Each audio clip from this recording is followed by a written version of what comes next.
Hi. Hello. Hello, Helena. Wonderful Hi, to see Edwina. you. And you. Oh, thank you. I'm just going to say a few words of Okay. introduction and Yes. sing your praises, and then I'm going Embarrassing. to jump over to you. So welcome, everybody. Welcome to the female lead live interview with the wonderful Dame Helena Morrissey. Thank Hi you there. to our wonderful hosts, AllBright. By way of introduction, I'm Edwina Dunne. I'm the founder of the Female Lead, which is a charity for girls and women. It's open to all, but essentially it showcases amazing, diverse women, women who are shaping our world today.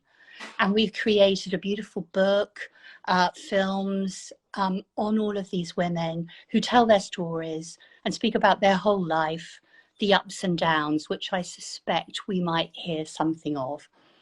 So we gift all of these to schools and colleges across the UK and the US in the hope that girls grow in self-belief and self-confidence.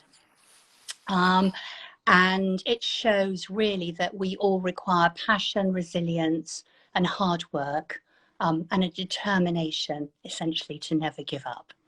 So, to celebrate our series, I'm absolutely delighted to be joined today by our brilliant female lead, Dame Helena Morrissey. Helena, I have seen you have described as many wonderful things. City chief, financier extraordinaire, author and feminist reformer, progressive Brexiteer, formidably mother of 9, and I believe extraordinarily a grandmother, and both a style icon and influencer. So an extraordinary array of talents. Helena's career spans 30 years, 15 years as CEO of Newton with a $50 billion fund. Is that dollar or pounds? Pounds. Pounds. Who's counting? Who's counting? And then she moved to head of personal investing at Legal & General. She founded the 30% Club to boost female representation on boards. And her first book is A Good Time to Be a Girl. I think we're going to talk about some of these things. So Helena and her husband, Richard, have also launched a podcast series, which is all about family life. So I hope we'll hear a bit more about that. We have plenty to talk about. Great. So there will be Q&A at the end. So please do save your questions and volunteer them. And we will have 10 minutes to come to them at the end. So enough from me. I'm going to turn over to you, Helen. I'm going to kick off with some questions for you, which I hope will just get us going. And of course, to start with, they're probably all about lockdown. I'm personally curious to know where you're hosting from today. Are you at home, and who's with you there right now? So there's a short question, which might be a long answer, I'm afraid. So there are 13 of us in our lockdown situation, 8 out of my 9 children, my son-in-law and my 2 grandchildren. So I think I've got my maths right. 13 of us and a dog. So it's, if I'm interrupted during this, it's at least, it's not for trying. But yes, it's fun as well as obviously stressful in some ways. I mean, I think everybody's lockdown experience is very different at present. And some people obviously struggle with being completely alone, which I find very concerning, the thought that people are totally alone at the moment. But we don't suffer from loneliness. We might suffer from a surfeit of, laundry and washing up to do.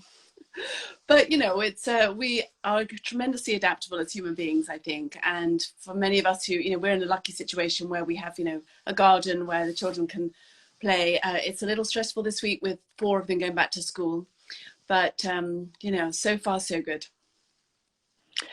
And do you find that the personalities in the household make each day very different? Is it we've been talking about kind of strive and survive days. And I don't know whether you talk about that openly as part of the family group. Well, we haven't got to quite such a neat name for it, but we certainly have days where it feels, that no one's being particularly productive, and the sparks fly between people. I mean, we're absolutely normal human beings. And other days when we do feel we're getting somewhere. And, obviously there are days when it's very exasperating. You can't do lots of the things that were originally planned. But as I said, I think we are, as human beings, pretty adaptable, and we're enjoying the opportunity to have more of our children home again, to have a bit of a reset moment for family life.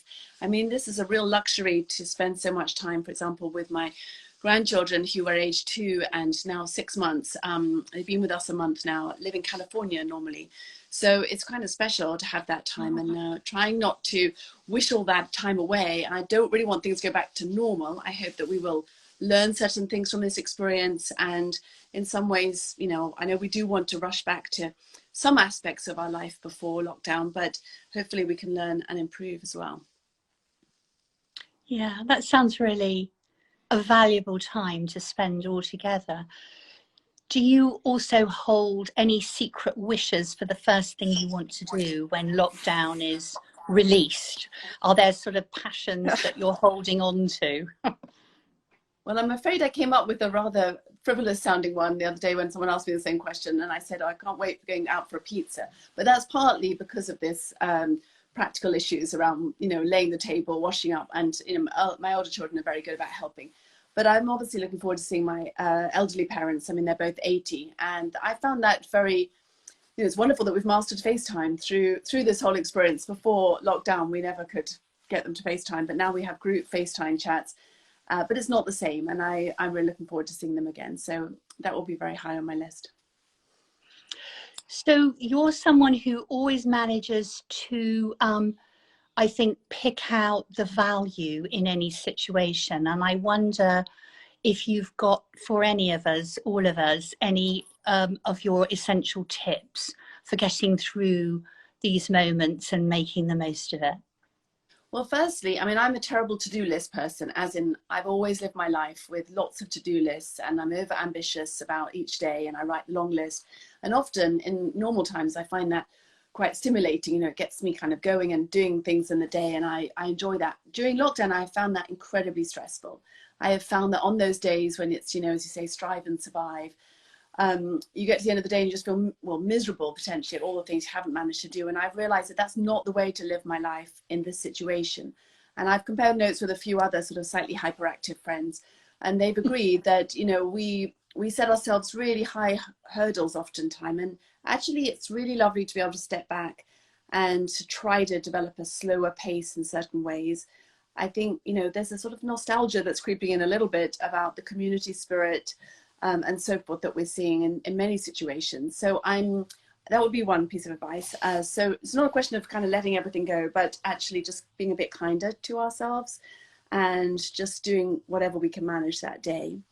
I think as well, everyone finds, well, you've done amazing things, Edwina, with the female lead. I can't thank you enough for bringing so many different perspectives, female perspectives together, and being so generous, sharing all of that with so many people, so many school children, schoolgirls, and I'm sure it's been hugely inspiring to them.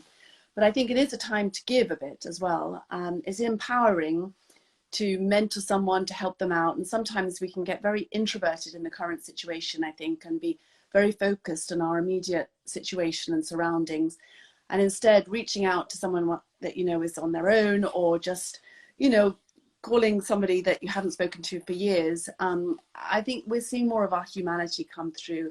And I, again, find that on those days when you're getting stressed about silly little things, I mean, I've mentioned the laundry already, but, sometimes when you've spent 2 hours ironing and there's no dent in the pile, it can get a bit sort of, depressing. So I've learned, walk away from that, go for a little walk in the garden, call somebody I haven't spoken to for years, and let's reconnect, and try the way best we can to, reflect on the things that perhaps in our busy life, where we were always going out, always rushing from one engagement to another, we just simply didn't have time for. The conversation with a child, we played lots of bananagrams, just spending time with each other. I'm finding that really helpful.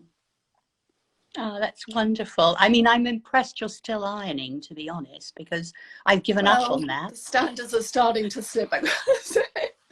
So Damn I think one of good. the things about doing this Instagram account that I'm doing now, where I'm sort of posting stuff about what I'm wearing each day, it started before lockdown, and it was because so many women asked me about career dressing, and it seems a minefield.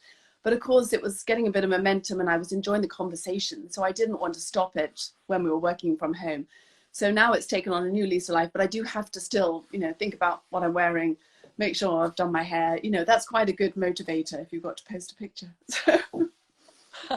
Well, yeah, I saw Tatler writing about your image and really calling it feminine power, which I thought was a lovely way of describing it. Sort of soft dressing, but just perfectly presented. So that's a lovely thing, I think, to share with all of us, which is not only how you do that in the office, but on any day that you choose to present your face to everyone. Well, I think we've ended up being a bit tied in knots and feeling that we should blend in as women in the workplace sometimes. And it makes me feel sad, actually, that women don't feel they can express their personality.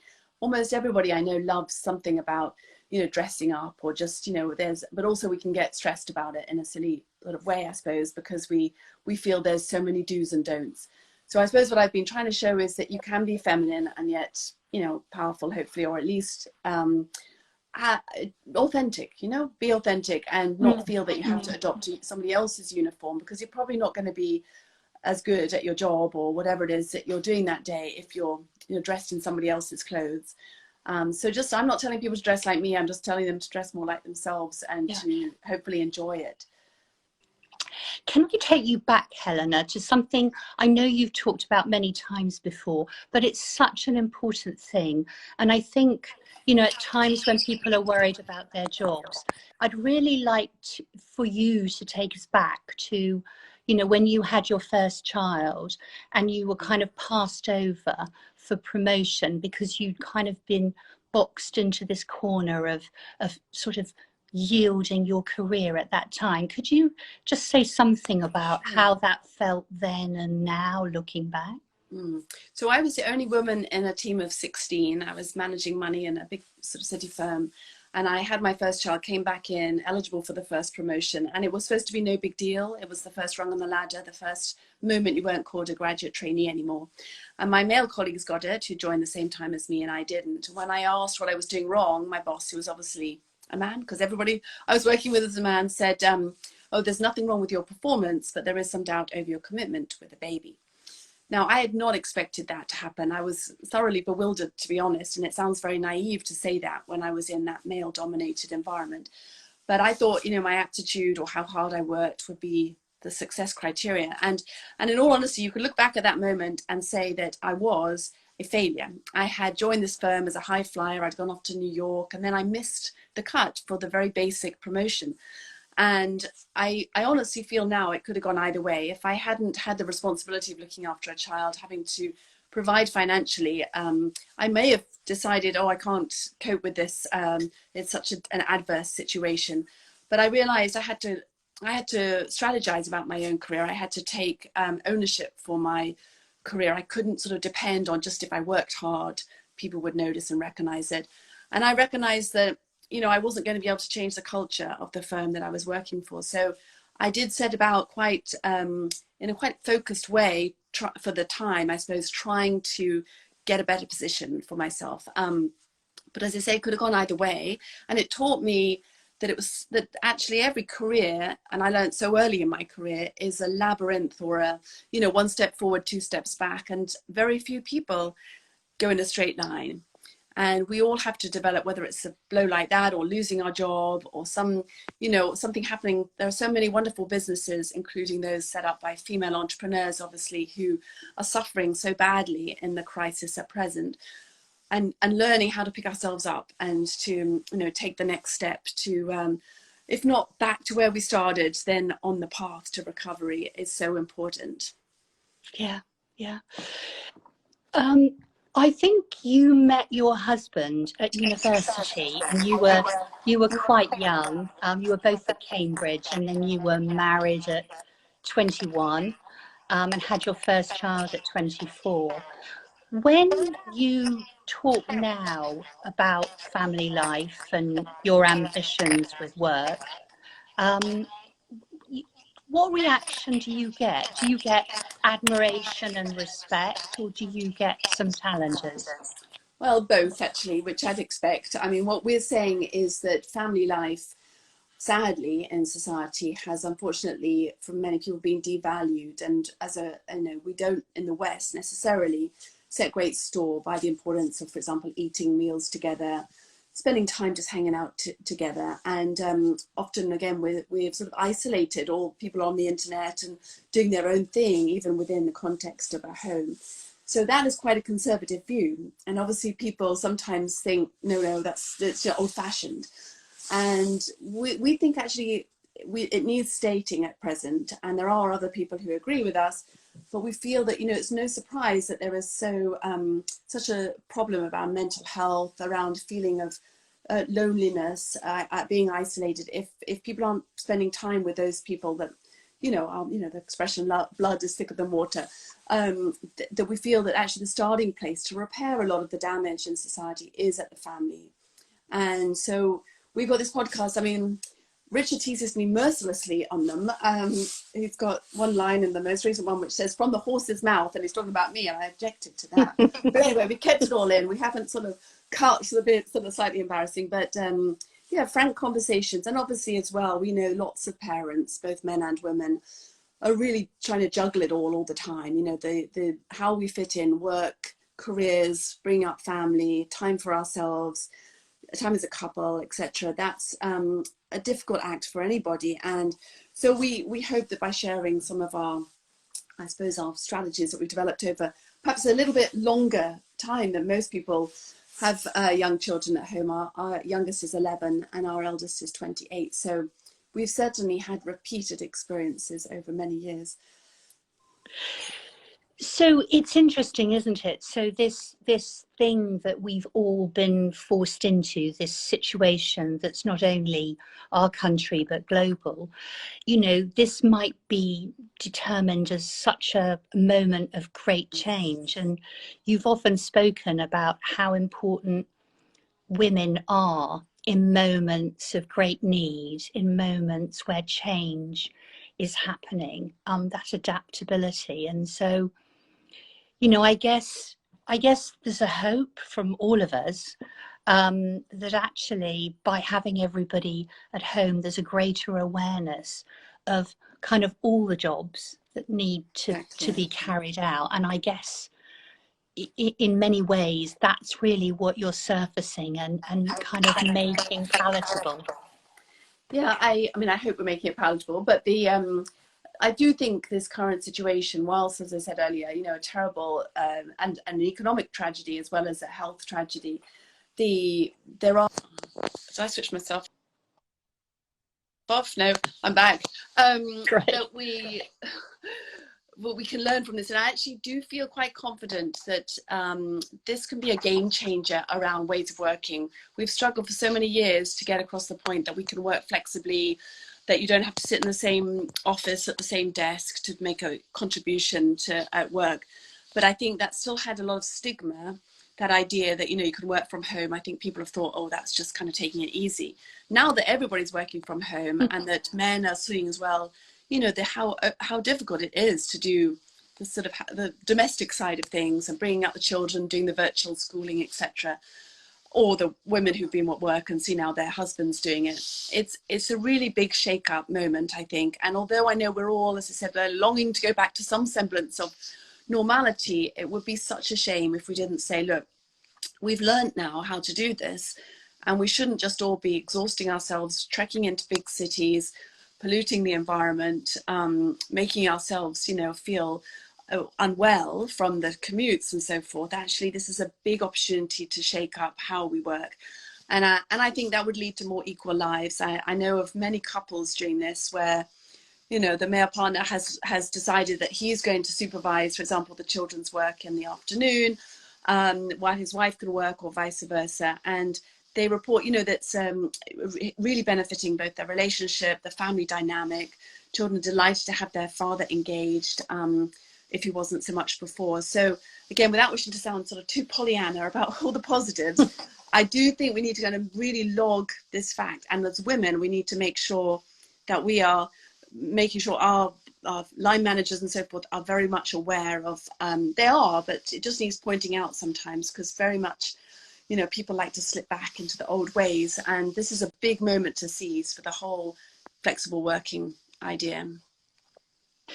And I think what's really interesting about that, I mean, obviously, you know, my background is much more about creating a way of working that suited, you know, me as I was having my family, and I, you know, I was still working and traveling. But you have excelled in a very corporate world, and you have worked tirelessly. You set up the 30% club, you worked on that, increasing the numbers for many years, you've handed that over. The numbers are going up, but you know, there is such a massive difference, isn't there, between, you know, what is still corporate life and being a CEO of FTSE 100, and then this sort of world that we've been inhabiting right now. Totally. And I think one of the things about this crisis, I've realized that colleagues, you know, I sit on now a FTSE company board, and we were remarking on the fact that now we've got to know each other much more as human beings through this. You know, just even if it's just because, you know, your children walk behind you in the Zoom call, or, you know, you have to kind of reschedule something because something comes up at home, and people are being a bit more honest and open about their lives. And I think we are learning in a good way, because I think, you know, if you understand more about where your colleagues or your boss or subordinate or whoever it may be is coming from, then you're going to work together much better. You're going to do this from a better understanding. And I think it's ironic, given that, you know, when people are sitting next to each other, they didn't know so much about each other as they do now. But I also think people have exposed their vulnerability sometimes. They've realized that everybody's feeling a bit stressed, and it's made them feel more confident about expressing that vulnerability. And people have suggested, I'm at the moment hosting calls on Fridays. I chair something called the Diversity Project. It's trying to improve diversity in all dimensions in the investment industry, which is at a pretty low point on all dimensions. But every Friday we have an Ask Me Anything call, mental health issues, working from home issues. We've got one coming up on gender related issues. And people have been very open about the struggles and how to raise questions. And this wasn't happening before. We were all sort of pretending we understood, you know, the ways to work and, you know, how to get the best out of a team and so forth. And I definitely think you made the point, the great point, Edwina, that women sometimes, you know, we're often very emotionally intelligent. And the idea that we can bring things now to the table and say, actually, going forward, let's make sure we acknowledge that work and life go hand in hand. You shouldn't just be squeezing life around the edges of work or work around the edges of life. I'm quite hopeful about that, but I don't think it'll happen automatically. I think it'll take a bit of an effort from us to raise all of that. And I think what's lovely about that is that you've said this in a way before. You said, I think women are ambitious, but our ambitions are about the whole of our life. And that really resonated with me. It meant a lot, because it is that belief that you are who you are in the round that perhaps you've just spoken to. And I think, coupled with the fact that your book is about the fact that, you know, it's a great time to be a girl, you're almost advocating this momentum we all need to get behind and move forward with. Yes, because often people say to me, well, it isn't such a great time to be a girl in many places of the world and so forth. And obviously I'm not claiming that it is, but I do think we, in relatively, you know, privileged positions in the West and in societies where people are very conscious about the need for better equality, even if we haven't got gender equality, we can do something about the next phase. I think we can accelerate change. That was the exciting thing about 30% Club for me, that it seemed impossible before, even the small matter of a few more women on corporate boards. I mean, in the scheme of things, this is not the biggest deal, but actually it had been tried and not happened for years. And it took the financial crisis to unlock that, because suddenly there was a need for new thinking. And I think as we emerge from the coronavirus crisis, you know, that we need that new thinking more than ever before. And I think we all have, dare I say, a responsibility to, if we've got an idea about how to make working life better, how to make family life better, you know, this is our moment to state it, not to feel that the status quo is what has to prevail. And together we're so much stronger than if it's just one voice. I mean, that's the other thing. There are so many women now who I know are saying similar things and wanting to raise their voice. And I say, well, you know, let's work out how we do that collectively. And given that we have a fantastic audience on this interview, on this discussion, you know, the question I would have is, you know, are there some things that you can encourage people towards, people who, you know, might be, you know, going back to a job after being furloughed or something like that, and how to retain their confidence, retain their self-belief, and make sure that, you know, whatever future is coming, they go into it with the best possible mindset? Well, I would advise, and it certainly worked for me in past difficult situations, do not try to do this all by yourself. You'll go back to work and you will feel, you know, somewhat, I know people said to me they feel a bit rejected if, you know, they've been furloughed, even if it's just no choice that the company had. And hopefully the job will be there and they'll be welcomed back and be really able to hit the ground running. But if you feel rejected, if you feel unconfident, it's going to be doubly difficult. Find an ally. Find somebody who you trust, who you can open up to, who can give you that boost that you need, whether it's a, you know, husband, friend, colleague at work.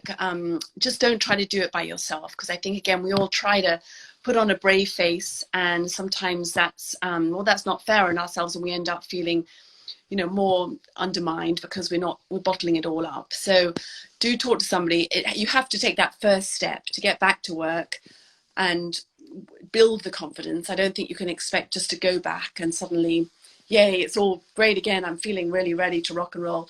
But talk to people along the way, and you know, try to act confidently. I always say, people say, oh, you're pretending, not if you're real, but actually people have confidence in confident people.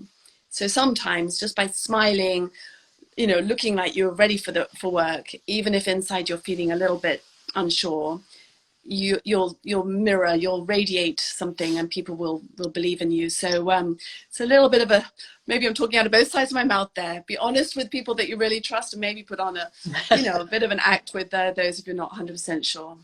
Yeah.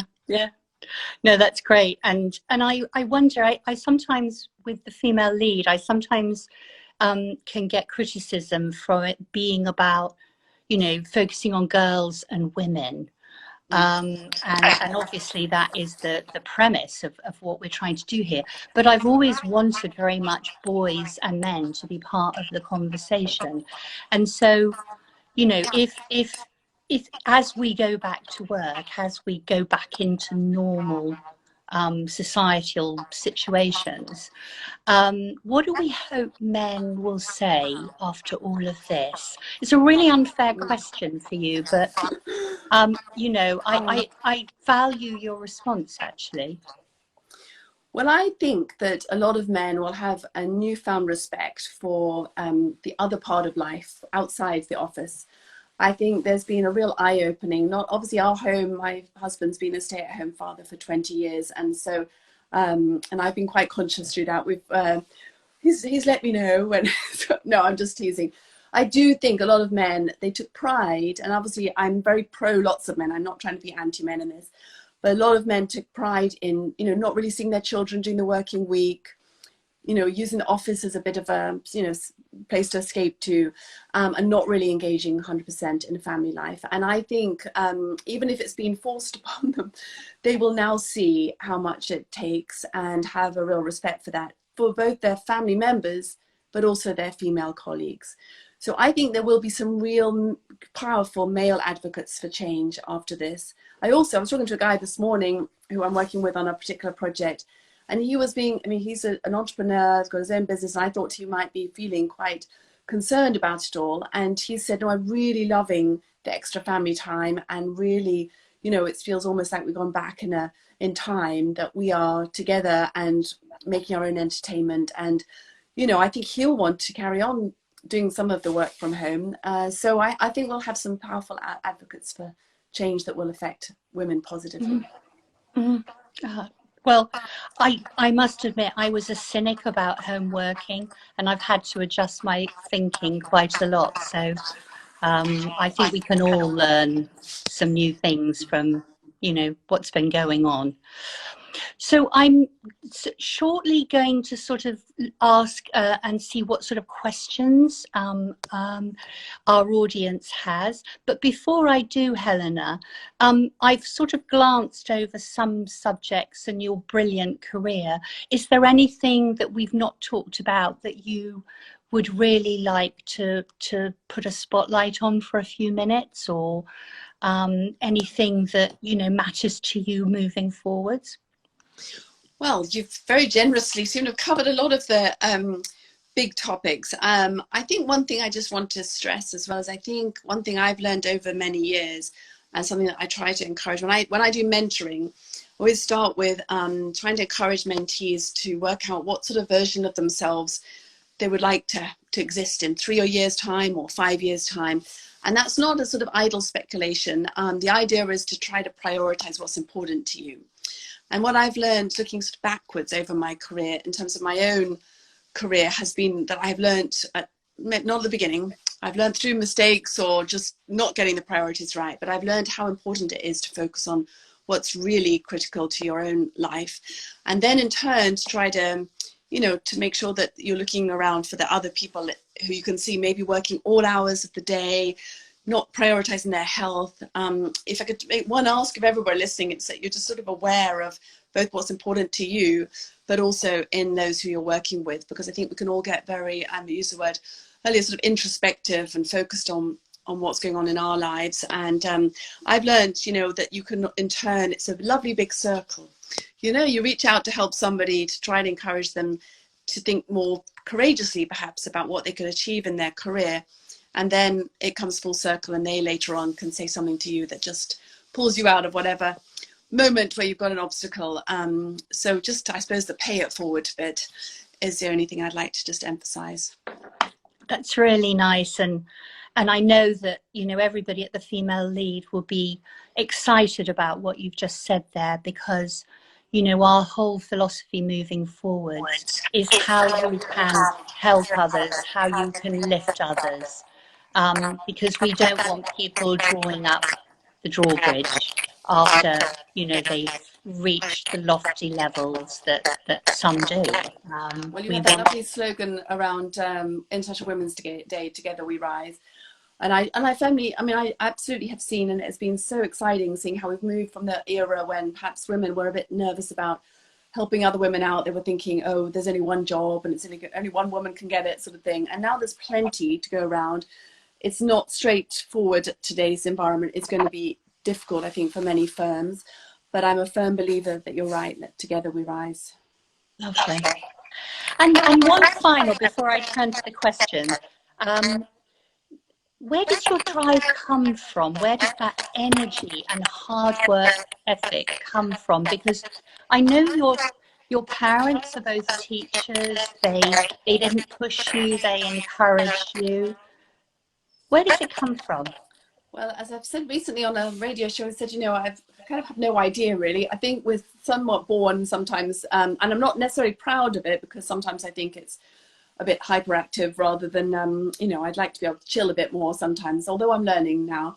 But I have described myself in the past as, a manic 7-year-old brownie, collecting ridiculous numbers of badges for no particular reason, it seems, other than, that was just a thing out there to do.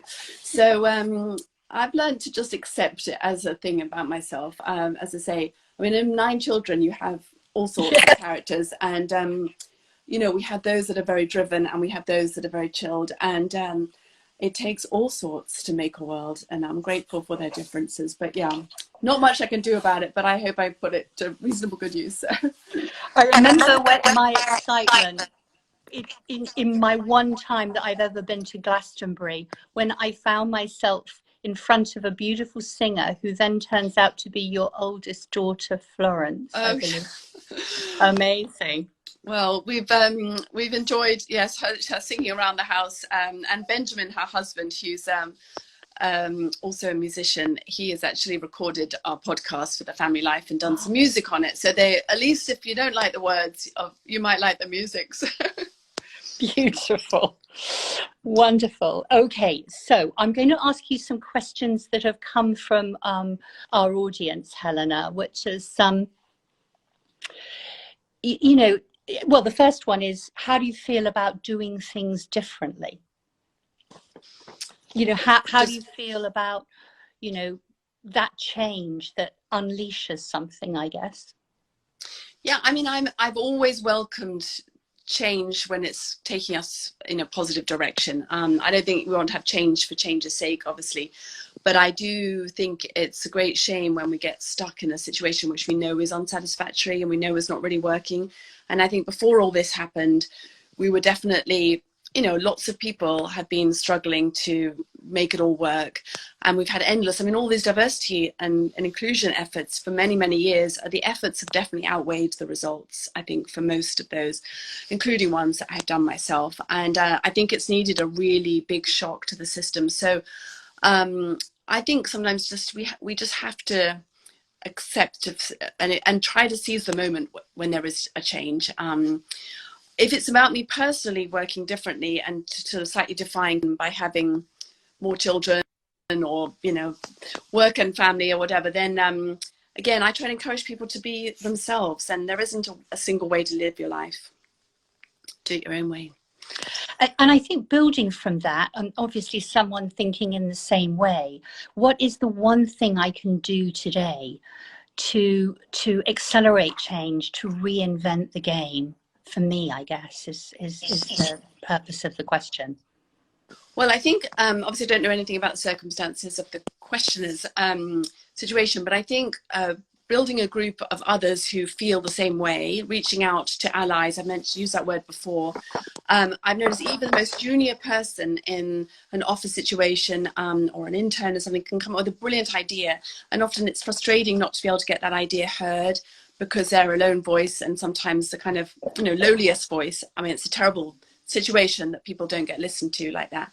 But you need allies, and I think reach out to somebody a little bit more powerful than you, not necessarily the big boss.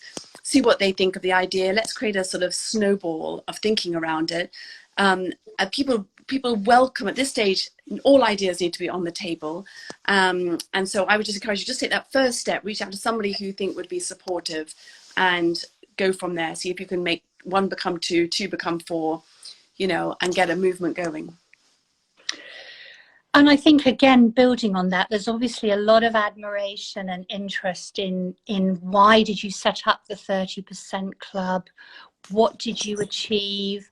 What advice can you give people who are locked in that middle management? And I don't know whether it's the same answer, which is looking for an ally, or if there's anything that goes beyond that in relation to those very senior board positions. So on the 30% Club, just very brief history was, you know, that we'd had very few women on corporate boards. And although that's not the only seat of power in big companies, it's an oversight group of management. And after the financial crisis of a decade or slightly longer ago, there was this realization that it had to change. We had almost 90% of the positions on boards were occupied by men. So this was this moment to seize, and launched 30% Club, and it sort of touched a nerve with a lot of people. And at the time, the government then decided perhaps they should look into it, and Lord Davis was commissioned to write a public review. And he shied away from quotas legislation because partly he told me that of the traction we were gaining as for voluntary change, and the spirit of it all has been working with men. So rather than imposing change in a kind of rather macho, masculine way, we've said, actually, let's explain why you really want this. And I'm oversimplifying, but basically they welcomed it as a different approach. And we've now got over 30% women on, sorry, I'm holding my camera here, 30% women on the entire 350 top companies in this country. And there are 14 30% clubs throughout the world. So that's been exciting. But as I say, boardroom is not the be all and end all. And now the work is very focused on executive levels. second part of the question. I think you need quite a few ingredients to move from middle management to senior management. I would encourage not get just an ally, get a mentor or a sponsor, ideally, somebody who's going to champion your career, someone who will give you some honest feedback about, you know, how you come across, and you have to learn to exhibit the characteristics of those next leadership roles. You have to earn to be a leader, even if you haven't got that responsibility yet. And I think it's, again, very hard to do when we're just looking in the mirror and understand ourselves and that. So get a mentor, and then make sure you position yourself for the role you want. So if there's a particular opening or a role that you want, a lot of the advice given to women is, oh, do this, do that, do network training, do, you know, go on a course on this, take this advice, you know, dress this way, speak this way. Actually, while we're doing that, a lot of the men are just positioning themselves, you know, getting on the bench, as it's called. They are getting to know the people who are going to make the decision. They are looking at what the job entails and thinking, actually, you know, I maybe haven't got that bit. I should work consciously on getting that bit. So strategize about your career. So get a mentor and strategize. Don't leave it to chance. I think that's amazing advice and very original. I've not heard it described in that way ever before. That's really powerful. And I'm aware, if you're holding your mobile, how much your arms must be hurting. Well, hence my wobble at a certain point. It was that I have a stand, but it's, you know, I couldn't find it. So there you go. So, well, it's phenomenal. You're having a workout at the same time as doing this. That's why I keep losing it, because I'm swapping arms. I'm also slightly tempted to show everybody my dog. Oh, I ended up in a daughter's bedroom because I was being evicted from one room and another, and then the dog decided to join me for a nap. But he's obviously been hanging on every word. Yeah. Completely chilled out, very relaxed. Last question, Helena, and then I'm going to let you go to, I hope, a very nice glass of white wine or something in the garden. But someone else just joined me now. Oh, hello. Oh, it's going to get crowded. True family life. Okay, last piece of advice. So I don't know how old your young daughter is there, but what advice would you give your young teenage self? I know it's an often asked question, but it's quite powerful. So I would say, don't worry so much. Be bold, have confidence in yourself. I've always been quite candid here, something of a worrier, and I've learned that actually, you know, it's a wasted worry half the time, and often we stop ourselves from doing something from the fear of what might go wrong, whereas actually it's a great idea, go for it, it might go right. And I actually, one of my daughter is a musician, at her school parent teacher one evening, this is obviously when she was much younger, they said, Mrs. Morrissey, surely you can't welcome Flo's ambition to be a musician. She might fail. And I said, I mean, I was appalled because she was sitting there with me. And I said, but she might succeed. And, you know, let's remember that we might succeed. And I have this expression that drives my family nuts because I use it too often. I say, leap before you look. Sometimes we do a lot of looking and no leaping because we go to the expression the more conventional way. But that sometimes means we don't take that big step into what could be the exciting unknown. You've done that, Edwina, with your businesses, with the female lead. And so many people who've achieved things in life have taken that bold, courageous step. So go for it. Oh, that's brilliantly said. Take the lead in your own life. Wonderful. Helena, thank you so much. You've been utterly brilliant, a joy to listen to. Thank you, everybody, for tuning in to this live takeover with AllBright. And thank you, AllBright, for hosting us. Please make sure to follow Helena Morrissey and the female lead on @thefemalelead. And next week, we'll be speaking to the wonderful American Brenda Bertman, pioneering firefighter and one of the first 9/11 responders, a fascinating woman. Until then, thank you all. Thank you, Helena. Thank you, Edwina. Good evening. Thanks, everybody. Bye now.